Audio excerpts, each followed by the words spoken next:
pourquoi vous venez voir l'exposition? Par curiosité de connaissance, essentiellement. Je pense que c'est une réalité anatomique qu'on ne peut pas ignorer et même c'est une chance qu'on puisse dissocier comme cela les différents systèmes d'articulation, les tendons, les muscles, j'aime bien voir. On remplace en fait tous les fluides du corps humain par du plastique, enfin, je ne sais pas si c'est du silicone ou du plastique, mais ça c'est fait après que le corps ait été travaillé par l'anatomiste. On voit le cœur, on voit les ventricules, le foie aussi. Ça m'a beaucoup étonné de voir que le foie c'était si important que ça et ça pesait 1,6 kg. Bon, ça j'imaginais pas. On ne connaît rien de notre corps, c'est déjà pas normal. On l'a étudié vite fait à l'école, si on n'a pas fait des études de médecine, on ne connaît pas. Donc je trouve ça extrêmement intéressant de voir un corps, le corps que l'on voit c'est notre corps, et de voir son fonctionnement, d'étudier son fonctionnement. Ça je trouve ça extrêmement intéressant. On comprend quand même pas mal de choses, comment que ça fonctionne.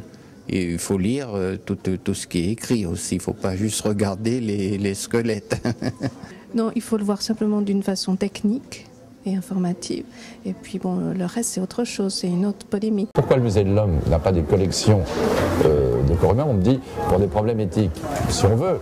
Mais pourquoi le musée Fragonard a-t-il des corps humains plastinés? S'il y a un problème éthique en France et qu'on ne peut pas montrer une partie d'un corps humain, pourquoi le musée de l'homme montre-t-il des crânes, des tibias, des fœtus, des tas de choses dans du formol et ne montre pas un corps conservé par imprégnation polymérique?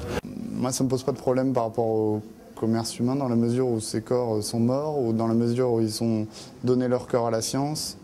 Et je pense qu'il y a un moment où il faut quand même rémunérer les personnes qui sont occupées de traiter ces corps, de préparer l'exposition. Je pense que ça a un coût aussi.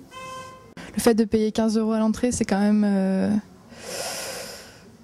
Ouais, ça c'est un peu, je trouve, c'est un peu limite, ouais, parce que c'est vrai que c'est pas forcément que ça encouragerait ce commerce, parce que bon, je pense que c'est une exposition, donc ça se reproduira sûrement pas, enfin pas dans ce contexte-là, mais c'est vrai que le fait de payer 15 €, c'est presque comme si on remboursait cet achat, quoi.